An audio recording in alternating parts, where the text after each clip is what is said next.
A very good morning to all. Today we are going to discuss about a very delicate topic which is called environment and pollution. Now this is a major concern for all of us due to the degradation in the environmental system or the ecosystem. Today our world is facing a lot of problems. One such problem is the global warming. So we shall now in this chapter discover more about what are the causes of these environmental hazards that we are facing. To begin with, it is noteworthy to mention that environment is concerned with the relationships of living things and their environment. It provides a framework by which we can see that all living things are related to others and they are likewise related to their physical environments. Now, according to the eminent humanist biologist Paul Ehrlich in his book The Population Bomb, he has talked about 7 important factors or prerequisites for any human body. Those are: number 1, the right to eat well; number 2, the right to drink pure water; number 3, the right to decent shelter; number 4, the right to enjoy the natural beauty; number 5, the right to avoid pesticide poisoning; number 6, the right to freedom from thermonuclear war; and the last one, the right to limit families. All these basic facilities and amenities should be provided to every human being for even survival. We cannot skip this, and if we keep all these 7 points in mind, that these are the basic things that we need to be passed on, then probably our lives would become a better place. If we judge into it, if we dig deep into it, we shall find that these are the 7 points which has caused the biggest problems in the universe. For these basic amenities, people do fight, and that is how big wars happen, and people do not even get the basic things that they need. Most of the diseases that we have today are waterborne diseases, and when we drink water which is impure, those diseases can affect us as well. So the basic requirement would always be the basic amenities required for mankind to survive. Now, pollution of air, water and soil is caused by several agents. Now, let us talk about those agents. What are they? Number 1, natural pollution; number 2, population explosion; number 3, high standard of living of people; number 4, deforestation; number 5, vehicular traffic; number 6, dams and canals; number 7, agriculture; and number 8, population explosions and industrial growth. Now, I think here we should stop and discuss about each of these points for maybe a sentence or two. Number 1, natural pollution is what is happening around us due to high rises and due to skyscrapers and due to blockage of air and due to explosion in population. There is a disbalance which is happening in the ecosystem of the world, and thus the natural pollution is happening, that people are having more of waste materials, people are getting into things which ethically they should not be doing. So such stuff can happen only when there is an explosion in the natural pollution section. Next, population explosion. Again, it is the same point which is elaborated, that due to this explosion in population, people are building more cities, cities are becoming more congested, people are having more and more waste products to be thrown out in the garbage, and since in cities there is no proper dams and canals and drainage system is maintained, so the garbage is dumped here and there, which is causing a lot of diseases to come around to us. Now, next is high standard of living of people. Everybody wants to use all the basic facilities or the luxuries that we want in life. They are causing a lot of emission in the air, which is causing the air that we breathe in to become toxic. So, basically the high standard of living of people can actually prove to be a threat to mankind, since the kind of air that we are breathing in, it is all toxicated and it is all full of toxins. Next, deforestation. Now, as mankind is growing, we are like exploring here and there, and we are almost everywhere. So, whatever the natural forestation was at one point of time, whatever there were, like wherever there were greenery, we all are cutting it down because of our own selfish needs to be fulfilled, and we are building houses and constructing monuments and buildings there and skyscrapers. So, which is like in turn is reducing the oxygen that we breathe, and secondly there is a huge reduction in rainfall. And if we can remember that when we were young, we used to have rainfall at a particular time in the year, but now everything has become unpredictable due to the lack of forestation around us. So, everything has become extremely unpredictable.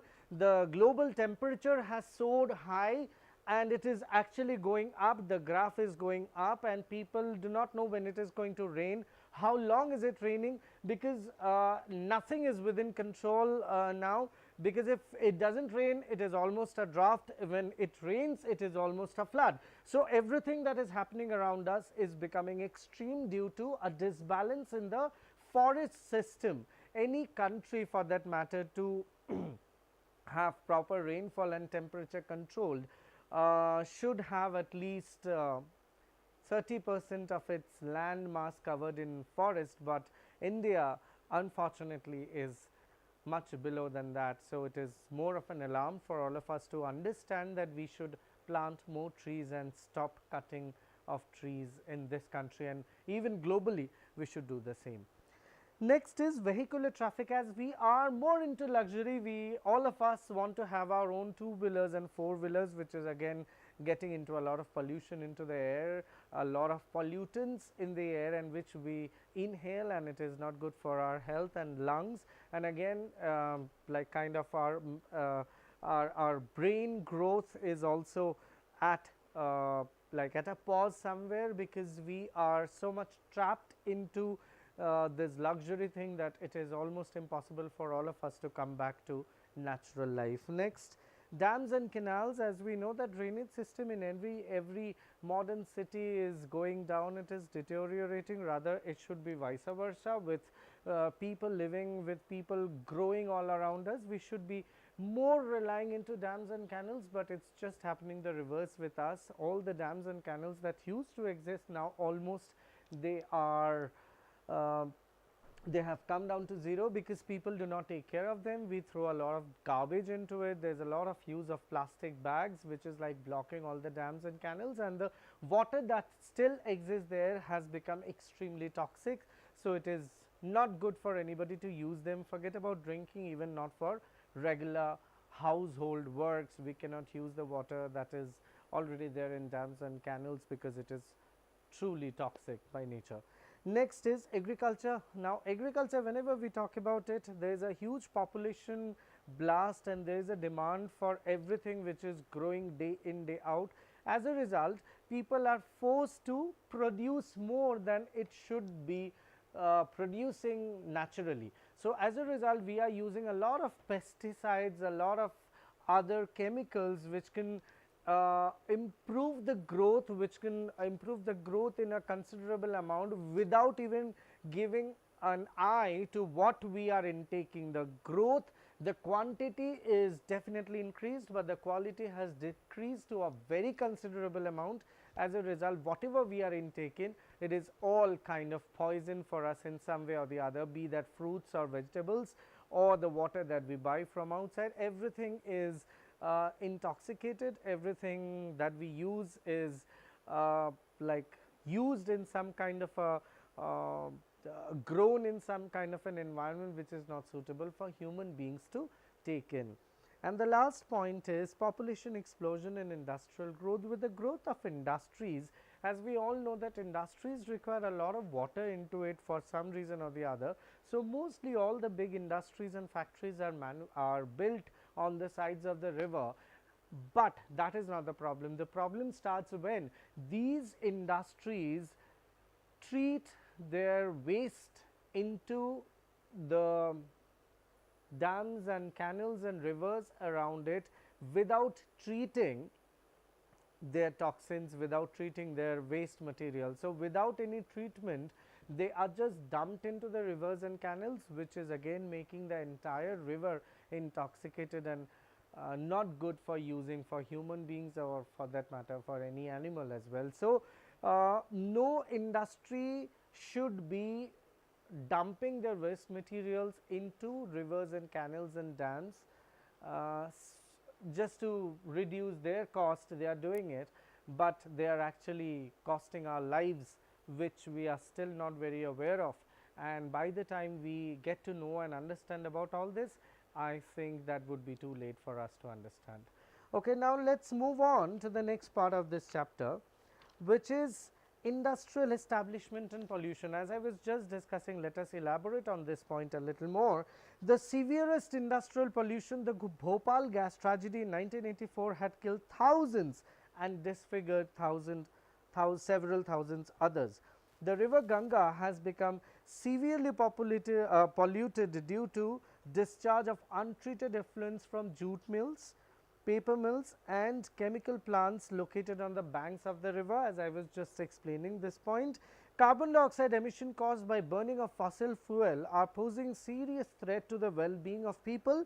Next, all over the world, the most populated, crowded and traumatic cities are the ones that have the greatest appeal and where population is increasing most rapidly. This is very sarcastic to know that whatever developed cities that we call, they are the most underdeveloped cities in a way, because the more development that we think of, the more increase in population that we can think of, people are more attracted towards these cities because they are so called the developed cities, and as soon as they start living there, more and more concentration of people starting to live there is causing a great damage to that particular city and the suburban areas, as they are causing a lot of damage to the environment. To the pollution is added to soil, water, air, everywhere, every possible agent, and so these so called developed cities are actually the most traumatic places to live on earth, because there is concentration of population in them. Now, natural resources and their depletion. This is again a huge problem for all of us, that with the growth of population, the demand for basic things have gone very high, and as a result what is happening is, like, the natural resources that any country had back 50 years is now depleted to almost zero. Things are going down at a rapid pace because these natural resources take millions of years to develop on their own. The amount of extraction of these natural resources is far higher than the time that it takes to develop or grow. So, the extraction is more and the development is less. As a result, we are almost coming to a point where things would be void, null and void, where there will be a huge vacancy, where there will be a huge vacuum, and there would be nothing that we can extract, because most of the natural resources that we had, we have already over exploited them, and by now it is becoming almost zero for us to use in the future. Professor economist E.F. Shoemaker had actually talked about this long back. He realized that there are two very important things that we should always do. That is, we should reduce the consumption as of now, and we should start thinking about the future generation. What he called is appropriate technology.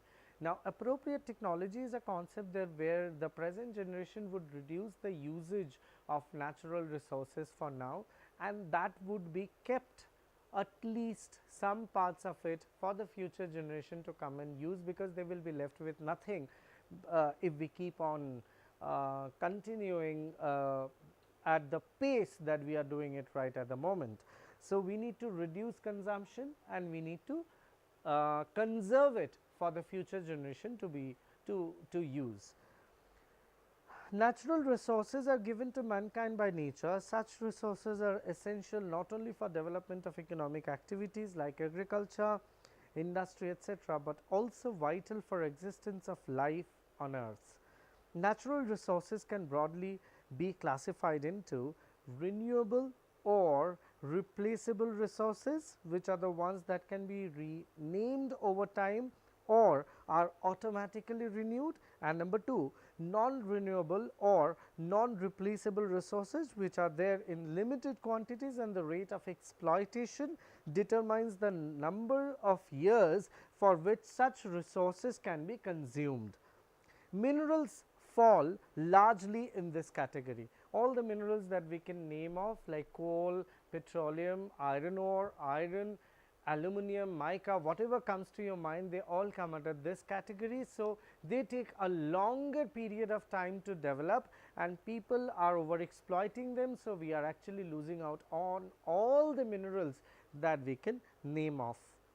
This distinction has become important in recent years as people have realized that they cannot continue to extract many of the resources for long at their present rate of growth in consumption due to heavy pressure of population, because the consumption, the extraction is growing day by day. At the same time, the growth or the natural building of those minerals is like at stake. It is almost stagnant since several years. That would take another thousands of years to develop, but you are continuously extracting things out of it. So, there is a void which is happening there. And hence there is urgent need for control over consumption. As I was just talking, that consumption must be controlled. We need to understand that unless we control the consumption of these mineral resources that we are doing it today at the rate that we are doing it today, it is impossible for the future generation to even think about having such minerals in their generation, because nothing will be left. So, we need to control over the consumption of these resources, so that future generation can actually come and get some benefits out of it.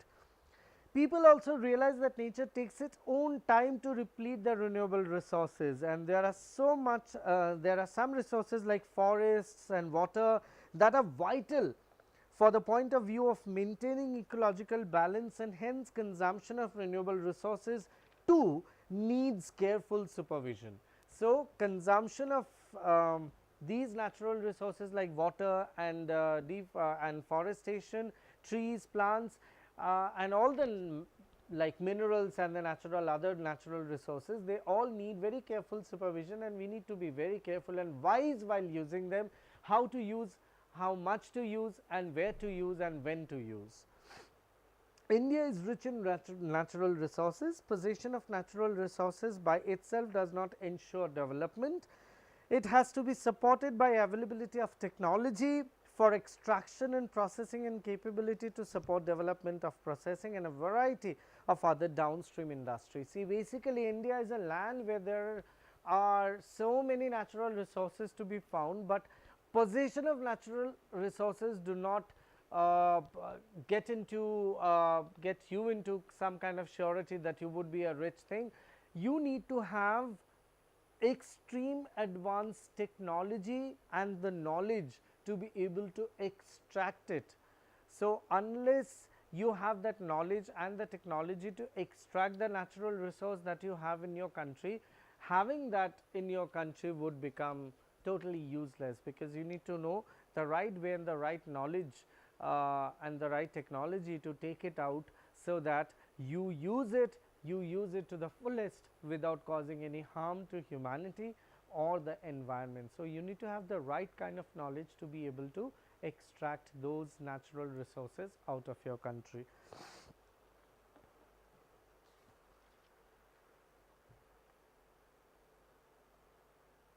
Well, basic indicators of economic development and natural resources. So, now let us talk about the basic indicators that talks about the like economic development of a country and the natural resources. The Indian economy, like every other economy, perform three vital functions, that is production, consumption and growth.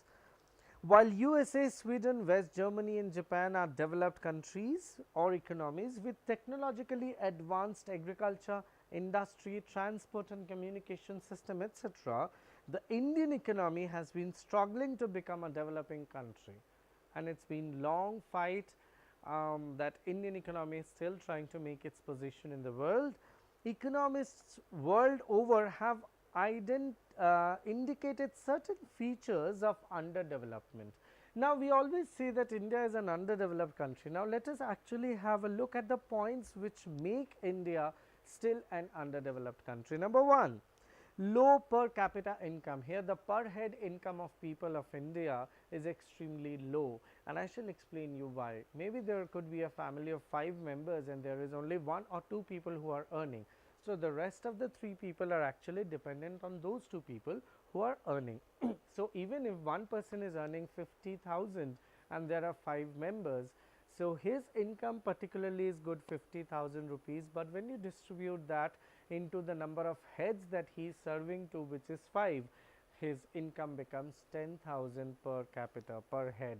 So, that is how sorry, that is how it is important for us to understand that everybody should be working in some way or the other, less or more, but working environment, working uh, this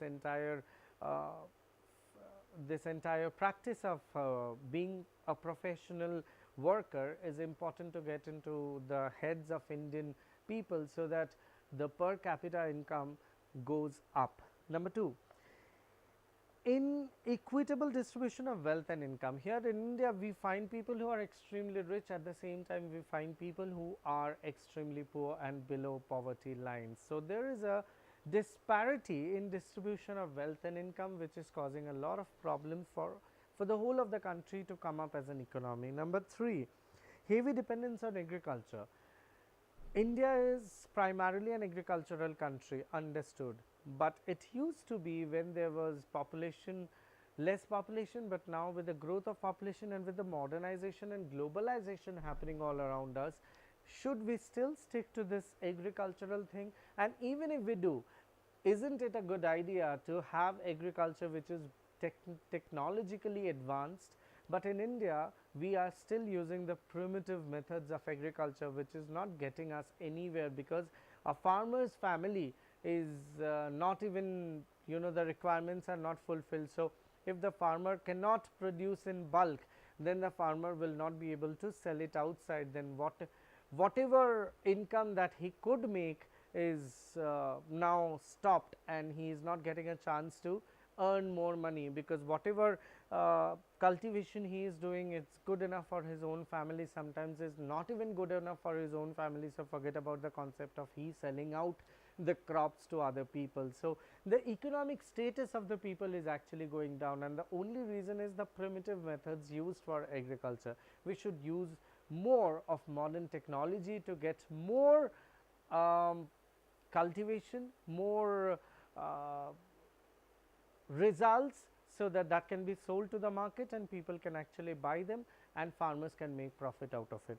Next, heavy population pressure. Many people from the urban area, from the rural areas, are actually moving on to the urban areas, and thus there is a disbalance which is created in the nature of the cities, and the housing and the development of houses is not done in a proper way. As a result, the drainage system and everything is being hampered.